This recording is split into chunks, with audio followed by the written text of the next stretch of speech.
గట్టిగా చెప్పటం తప్పును సరిదిద్దడం అవుతుంది కానీ విమర్శ కాదు. విమర్శకి తప్పుదిద్దడానికి అర్థం తెలియని ఎందరో బైబిల్ పట్టుకున్న వాళ్ళు మాట్లాడుతుంటారు. అసహ్యమైన మాట అది. తప్పు దిద్దటం వేరు, నువ్వు వ్యక్తిగతంగా సిగరెట్ తాగితే సిగరెట్ కాలుస్తున్నావు అది విమర్శ. మనకెందుకది? నీ పర్సనల్, నీ స్వయంగా నువ్వు చేసే కొన్ని తప్పులు ఉంటాయి. ఆ తప్పుల్ని నేను 10 సార్లు చెప్పడం అంత మంచిది కాదు. నాయనా, నువ్వు సిగరెట్ త్రాగటం వల్ల ఆరోగ్యానికి హానికరమేమో ప్రేమతో చెప్పాలే తప్ప దొరికాడు కదా టీవీ మీడియా వాళ్ళకి 10 సార్లు చూపించకూడదు.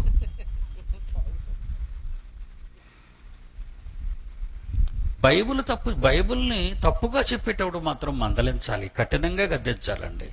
నిజంగా అండి. ఈ సందర్భంలో కొన్ని మాటలు మీకు జ్ఞాపకం చేస్తాను. ఏమండి, మోషేకి ధర్మశాస్త్రాన్ని ఇచ్చినప్పుడు దేవుడు, వింటున్నారు కదా, ఇది పెంతెకొస్తు బోధ కాదు, సిఎస్ఐ బోధ కాదు, బాప్టిస్ట్ బోధ కాదు, సెవెంత్ డే బోధ కాదు, ఆర్సీఎం బోధ కాదు.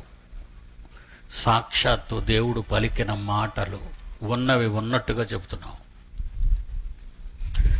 సమస్తకు ఒక బోధ ఉంది. ఈరోజు సమస్తకు ఒక బోధ. ఒక్కొక్క పాస్టర్ వాడిష్టం వచ్చినట్టు చెప్పుకుంటాడు అంతే. మనం మాట్లాడకుండా ఊరుకోవటమే. ఓ 10 మందిని వెంట పెట్టుకోవడం, తన ముందు కూర్చోబెట్టుకోవడం, నోటికి వచ్చినట్టు చెప్పడం. వీళ్ళు చేసే ఒక పెద్ద తప్పు ఒకటి మీకు చెప్తాను. ఎగ్జాంపుల్ అప్పుడు వెళ్దాం వాక్యంలోకి.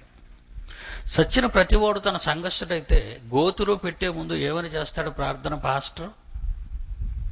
మీ అందరికీ తెలుసు. చచ్చిన వాడిని సమాధిలో పెట్టి ఆ శవాన్ని పూడ్చే ముందు ప్రతి పాస్టరు చేసే తప్పుడు ప్రార్థన ఏంటో తెలుసా? తండ్రి, ఈ బాబు గారిని, అయ్యగారిని ఆబోతులా తిరిగాడు భూమి మీద, ఎప్పుడు నీ పని చేయలేదు అని చెప్పడం. ఈ తాగుబోతుని, తిరిగిబోతుని నీ సేవకుడిని చేర్చుకో తండ్రి పరలోకానికి అంటాడు. ఏమండి, పక్కనున్న శ్రీలంకకి వెళ్ళిపోండి, వీళ్ళు వెళ్ళనిచ్చిన వాళ్ళు రానెవరు. సముద్రం పడి వెళ్తే దొంగోడు అని అరెస్ట్ చేస్తుంది శ్రీలంక ప్రభుత్వం. పక్కనున్న పాకిస్తాన్కి వెళ్ళిపో, ఇండియా నుంచి వచ్చిన ఉగ్రవాదం నిన్ను మూసేస్తారు. ఒక దేశం వెళ్ళాలంటే వీసా ఇవ్వాలి. ఆ దేశం నిన్ను నమ్మి వీసా ఇవ్వాలి. నిన్ను నమ్మి ఈ దేశం పర్వాలేదు నమ్మకం అని పాస్పోర్ట్ ఇవ్వాలి. ఈ దేశం పాస్పోర్ట్ ఇవ్వాలి, ఆ దేశం వీసా ఇవ్వాలి. అప్పుడు నువ్వు విమానం ఎక్కి వెళ్తావు, ఓడ మీదనే వెళ్ళొచ్చు. ఏదీ లేకుండా చచ్చినోడు సమాధి దగ్గర పెట్టి పరలోకానికి చేర్చుకో అంటే ఎవడబ్బసం అది? చూసారా? ప్రతి పనికి మాలిన వాడు ఈ ప్రార్థన చేస్తాడు సమాధి దగ్గర. అవునంటారో కాదంటారో మీరు చెప్పండి. పరలోకం అంత తేరగా ఉందా? అది ఏదైనా నేషనల్ హైవే, ఏదో మూల నుంచి వచ్చి ఎక్కిపోవడానికి ఆ రోడ్డు? ఏమంటే ఇంత కఠినంగా మాట్లాడుతుంటారు మీకు తెలుసు.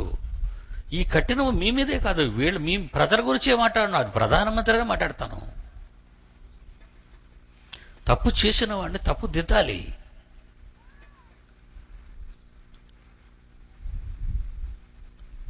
అలా చెప్పొచ్చా వీడిని పరలోకానికి చేర్చుకొని? అసలు వీరు ఏ రోజైనా దేవుడి కోసం ఆలోచించాడా?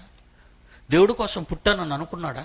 దేవుని కోసం ఏమైనా బ్రతికాడా? దేవుని కోసం ఏమైనా దెబ్బలు తిన్నాడా? ఈ సూనీళ్ళ చెయ్యి ఏం పోగొట్టుకున్నాడా? తాగుబోద్దా, తిరుగుబోదుగా, పోరంబోగ్గా తిరిగి తిరిగి తిరిగి తిరిగి తిరిగి తిరిగి పిల్లవని, పిల్లలని, ఇళ్ళని, వాకిలని, బంధువులని, వాళ్ళని, ఇరుగని, పొరుగని, ఊరని, ఆ పిల్లలకు పెళ్ళుళ్ళని, ఆ పెళ్ళుళ్ళ తర్వాత వాళ్ళకి ఇంకేయో కావాలని, ఇంకేదో ఆస్తులు సమకూర్చి చివరికి చస్తావే నువ్వు. నీకు పరలోకం ఎందుకు ఇవ్వాలి? తెల్లవారి కూలికి వెళ్తేనే కదా సాయంకాలం యజమాని, ఆ భూ యజమాని నీకు కూలి ఇస్తాడు. ఏ పని చేయకుండా పరలోకం ఇచ్చేయమంటాం?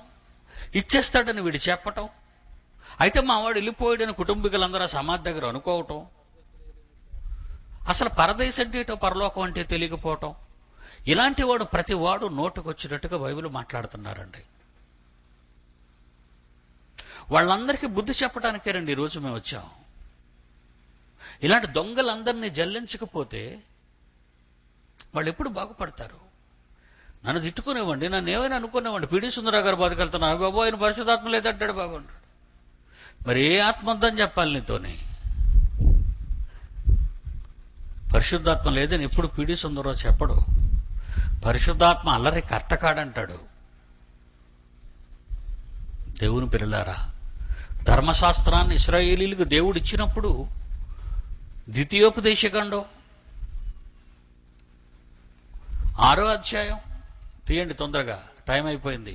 ద్వితీయోపదేశకాండం 6వ అధ్యాయం 6వ వచనం చూడండి. మీరు అందరూ తీయాలి, బైబిల్ అందరూ తీయండి. చూడండి, బైబిల్ తీయకుండా మీరు నా మాట వినకూడదు.